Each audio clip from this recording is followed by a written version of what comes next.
Actor Vikrant Massey ने acting को tata bye bye कह दिया। अब विक्रांत फिल्में नहीं करेंगे। चौंकाने वाली बात है ना। चारों ओर शोर है कि अब विक्रांत फिल्मों से रिटायरमेंट ले रहे हैं। 37 साल में कई एक्टर्स का करियर शुरू होता है और विक्रांत अलविदा कह रहे हैं, और वो भी तब जब उनका नाम बेहतरीन एक्टर्स की लिस्ट में शामिल है। बात हजम नहीं होती, ऐसा क्यों है? इधर ऐसा क्या हो गया कि वो एक्टिंग को अलविदा कहने लगे? ये सच है या फिर कोई पब्लिसिटी स्टंट, या फिर लोगों से उनकी बात समझने में कोई गलती हुई है? इस पर थोड़ी डिटेल में बात करते हैं। विक्रांत ने 2 दिसंबर को इंस्टाग्राम पर एक पोस्ट लिखा। इसके बाद से लोग कहने लगे कि वो एक्टिंग छोड़ रहे हैं, अब वो फिल्में नहीं करेंगे। पहले पोस्ट देख लेते हैं, उसके बाद आगे का मामला समझेंगे। उन्होंने लिखा है, पिछले कुछ साल शानदार रहे, आप सभी के सपोर्ट के लिए तहे दिल से धन्यवाद।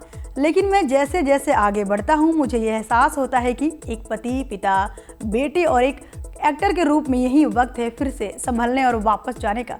साल 2025 में आपसे आखिरी बार मिलूंगा, जब तक सही समय नहीं आता। 2 आखिरी फिल्में और अनगिनत यादें, सभी के लिए धन्यवाद, हमेशा आभारी रहूंगा। अब इस पोस्ट से लोगों ने अंदाजा लगाया कि विक्रांत फिल्में छोड़ रहे हैं। हाल फिलहाल में थलपति विजय ने अपनी फिल्मी करियर से संन्यास लेने की अनाउंसमेंट की है। थलपति 69 उनकी लास्ट फिल्म होगी। इसके बाद वो पूरी तरीके से खुद को राजनीति को समर्पित कर देंगे। ऐसे में लोगों को ये भी लग रहा है कि क्या अब विक्रांत मैसी भी फिल्में छोड़कर राजनीति ज्वाइन करने वाले हैं। उन्होंने ऐसा कोई इशारा नहीं किया है। हालांकि उनकी last film the Sabarmati report जरूर एक पॉलिटिकल फिल्म थी। उनके प्रमोशन के दौरान विक्रांत का आइडियोलॉजिकल शिफ्ट भी देखा गया। ऐसे में ये चर्चा हो रही कि विक्रांत क्या राजनीति ज्वाइन कर सकते हैं। इसके अलावा एक थ्योरी ये भी है कि क्या विक्रांत मैसी का एक्टिंग छोड़ना उनका एक पब्लिसिटी स्टंट है, क्योंकि सोशल मीडिया पर कुछ लोगों का कहना है कि पिछले 1-2 महीनों से वो जो भी कर रहे हैं वो सब एक स्टंट है। पॉसिबल है कि विक्रांत की इंस्टाग्राम पोस्ट लोगों का ध्यान खींचने के लिए की गई हो, लेकिन उनकी पोस्ट अगर आप ध्यान से पढ़ेंगे तो इसमें उन्होंने कहीं भी जिक्र नहीं किया है कि वो एक्टिंग से रिटायर हो रहे हैं। उन्होंने सिर्फ इतना कहा है कि वो 2025 में आखिरी बार फिल्मों में दिखाई देंगे, जब तक सही समय नहीं आता है। अब यहाँ पर जब तक सही समय नहीं आता है, इस बात पर गौर करने जैसा है।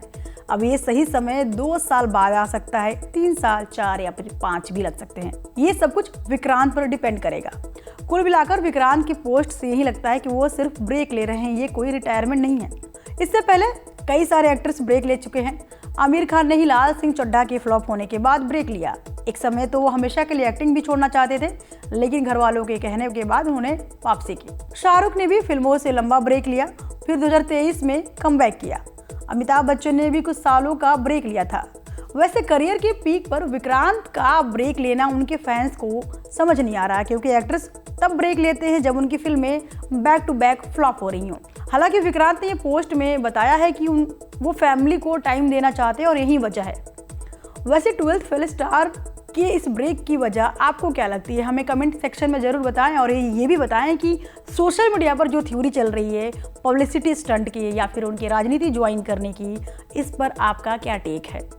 एंड सिनेमा वर्ल्ड अपडेट्स के लिए देखते रहिए NN Bollywood and news nation digital. Thank you for watching. News nation अब व्हाट्सएप पर खबरों की ताजा अपडेट के लिए न्यूज नेशन के इस QR कोड को स्कैन करें।